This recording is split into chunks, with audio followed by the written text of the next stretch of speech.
another 5-minute mystery.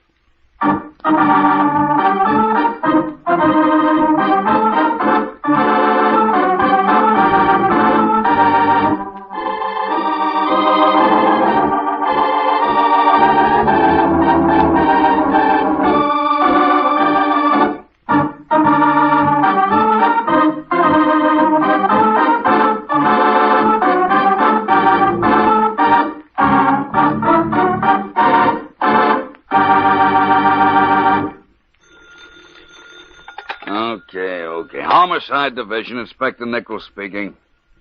Who? Ralph Dean. The guy that backs all those nightclubs with his dough?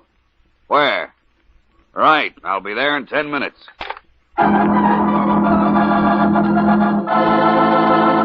So you two are Thomas and Gerald Klein. That's right, Inspector. We're brothers. Where's the body? That's right, fellas. The coroner'd like to make his examination as soon as possible. It's in this next room. You see, we're both bachelors, and we have our living quarters here above the nightclub. Right in here, Inspector. Not much of a mess. Mustn't have been a struggle. There wouldn't be much blood in a death like this. Death was too instantaneous. As we said, Inspector, Dean came to Thomas and me and asked if he could come up here to talk over a business deal with this Johnson fellow. Dean had put up the money for his club, too, but Johnson wasn't cutting in with enough dough. Was Dean financing your club, too? Why, yes. But to get back to the story, Inspector, Dean and Johnson came up here to this room. After about half an hour, Thomas and I heard 2 shots. We happened to be in the kitchen just below here. We ran right up, but Johnson had beat it. But not before he stopped to plant my necktie in Dean's hand to frame us. Make it look like I killed Dean. How about that necktie in the victim's hand, Coroner? It looked as though Dean ripped it off the neck of his killer.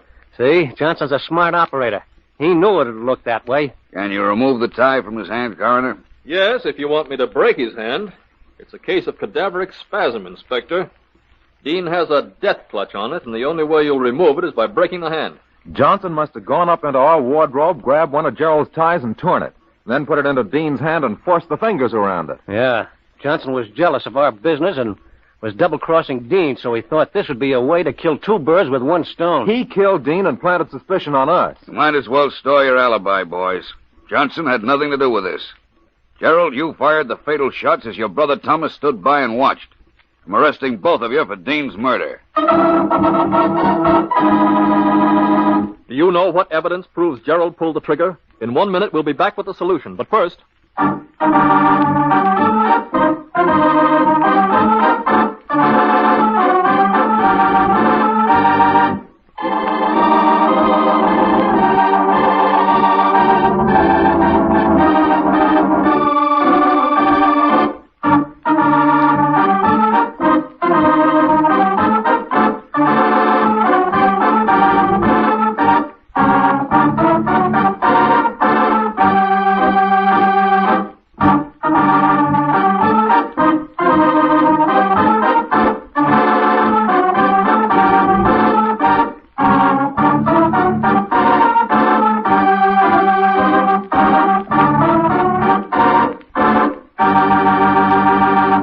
Now, back to the inspector and his explanation. Johnson couldn't have planted that necktie, Gerald. That tie of yours in Dean's hand is the clue proving your guilt. As you walked close to him and shot, he grabbed at you, caught hold of your tie, and in falling, tore the tie off. When a person dies suddenly, as did Dean, they often clutch tenaciously as to whatever happens to be in their hands. Their fingers are set in an unmovable grasp. In that case, it's a medical impossibility for anyone to place something in the victim's hand and cause that dead hand to grasp it as tightly as Dean has your tie. That clue in Dean's hand is going to be worth 2 killers in the electric chair.